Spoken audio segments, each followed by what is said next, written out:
Assalomu alaykum. Bizlar hozir Jizzax viloyati Do'stlik tumani Oltin vodiy mufida joylashgan bir kontur bir mahsulot tamoyil asosida ekilgan yer maydondamiz.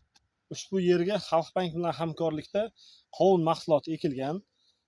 Ushbu yer maydoni qovun mahsuloti ekilgan yer maydoni bir kontur bir mahsulot tamoyil asosida 10 nafar yoshlarimizga 1 gektardan yer ajratib berilgan va 10 nafar fuqaro bu yerda hozir qovun mahsulotlarini ekib foydalanmoqda.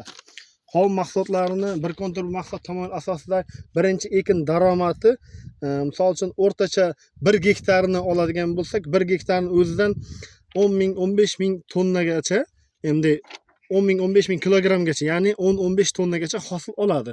Ya'ni qovunni kilolab sotgan vaqti, o'sha vaqtida bitta qovun jonboshi donasiga 20-25 ming so'mdan daromad bo'ladi.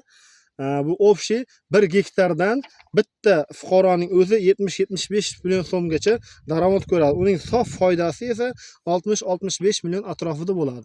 Bir kontur mahsulot tamoyil asosida birinchi ekin tugagandan keyin, birinchi ekin ekib bo'lingandan keyin ikkinchi ekinga ham serdaromad keltiradigan mahsulot ekish rejalashtirilgan.